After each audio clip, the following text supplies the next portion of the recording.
Olá, tudo bem? Eu tô aqui para fazer um vídeo bem curto, breve, sobre o texto História da História Antiga, do só deixa eu checar aqui a informação, do Norberto Garinello, não sei falar o sobrenome dele, peço perdão. Eh, então, como falei, é breve, então vou começar. Então, partindo do livro, né, ele vai comentar que a ideia de um mundo pré-cristão, ele estava muito distante na memória das pessoas ali, antes do século XII. Foi quando começou a ter uma retomada dos textos e livros de Homero, Heródoto, por exemplo, que isso acabou se tornando uma cultura erudita. Porque o livro ele vai fazer essa retomada, né, da historiografia da história antiga, e aí ele vai falar, tipo, como que ao longo do tempo as abordagens de análise foram mudando, e aí ele tá comentando, tipo, antes mesmo de uma história antiga existir, como que era concebido isso, né, nessa ideia do mundo pré-cristão, retomada do antigo. E o respeito à Bíblia impedia uma análise crítica desse material. Então não tinha uma história científica até que ela de fato surgiu com um dos livros que foi um marco disso foi o Declínio e a Queda do Império Romano, do Edward Gibbon, que foi escrito em 1776 até 1778, se eu não estiver enganado aqui pelas anotações. E como que isso foi evoluindo, né, ao longo do tempo, porque a própria questão é a evolução, e como que a evolução ela marcou o tempo e com isso os historiadores, né, começaram a ver a Grécia, esse momento da antiguidade, de uma maneira, progressiva, né, de um começo, que as coisas que partem de um começo, tem um meio, tem um fim. A ideia de que as coisas vão progredindo acabou vindo muito dessa ideia da evolução que veio do Darwin. Então, isso acabou moldando esse período na história, até que surgiram novas abordagens, por exemplo, o Marx tentando sempre eh, ver as coisas através do prisma do trabalho, né, da questão dos meios de produção e como que eles analisam isso. E isso acabou influenciando muito os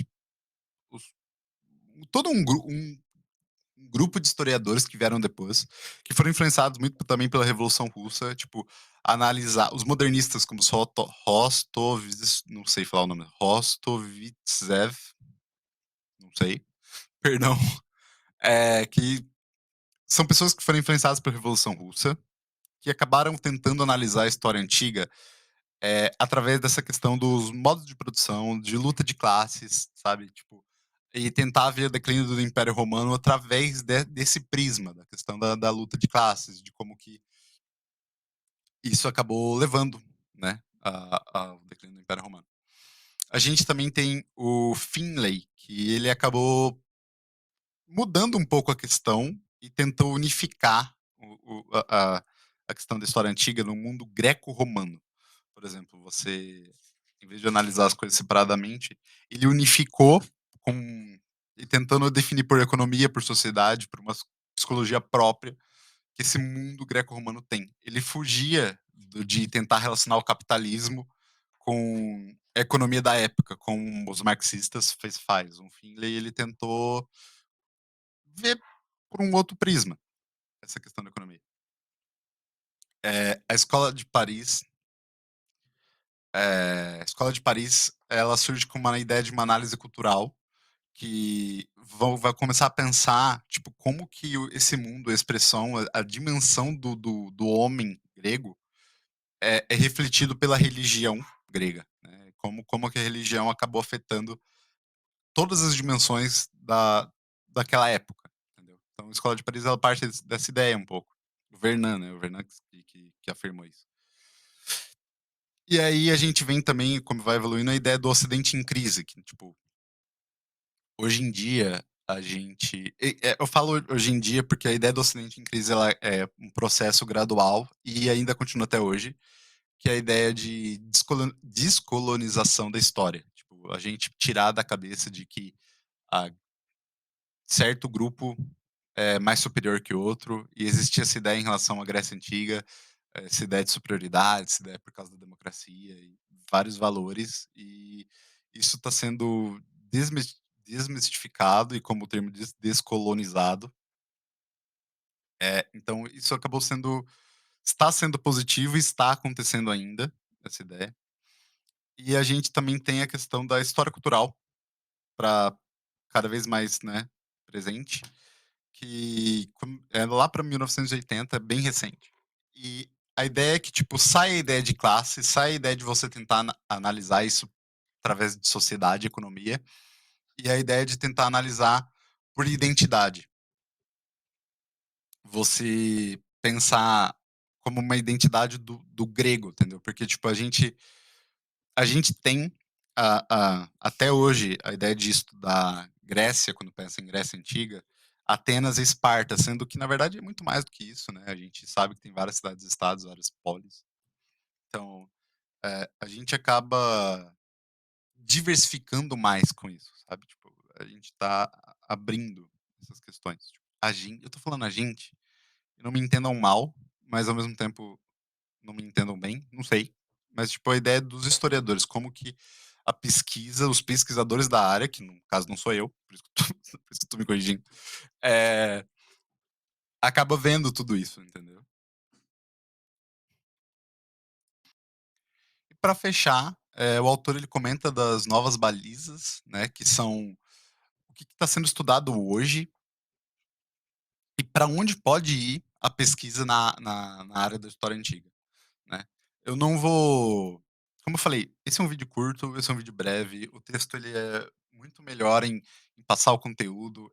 Eu também não quero ficar, eh, lendo todas as etapas do texto, porque para assim, a ideia que eu tiro disso, eu como um aluno, né, é você ver como que a história muda ao longo do tempo, no sentido de que o estudo da história antiga, a gente foi viu no texto, né, em cada momento da história, cronologicamente, novas abordagens foram surgindo, novas maneiras de se olhar para esse momento, para essa época, acabam aparecendo. E eu acho isso muito legal, porque isso sou eu, Renato, pensando, né, porque não é necessariamente sobre modificar, a história, modificar a visão da história naquele momento, mas eu acho que uma palavra melhor para isso é ampliar, porque você está mostrando novas direções, novas maneiras, novas,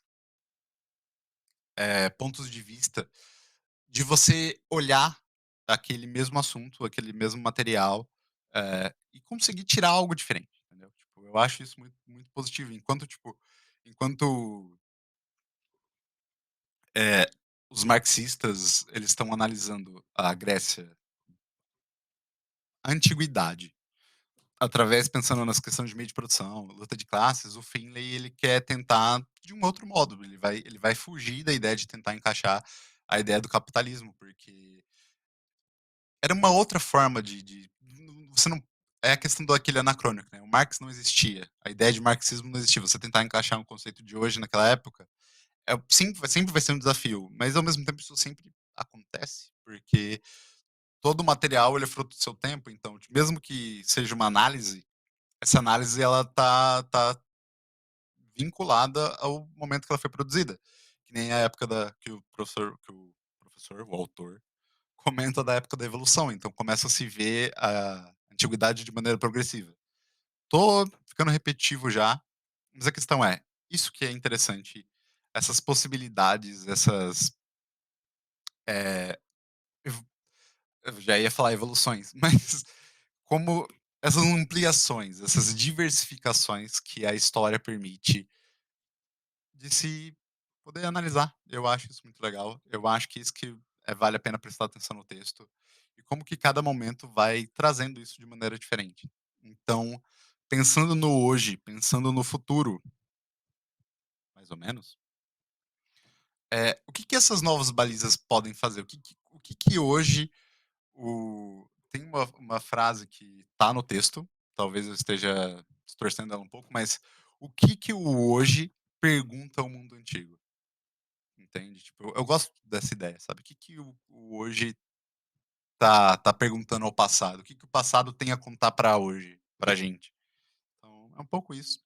Espero que vocês tenham entendido o que eu tentei falar. Eu tentei ser breve, que nem eu já comentei várias vezes, fui repetitivo, como vocês podem perceber, mas é isso. Muito obrigado pela atenção e tenta entrar em contato comigo. Se algo não ficou claro, peço perdão, mas eu estou à disposição para tentar ajudar de qualquer maneira que eu conseguir.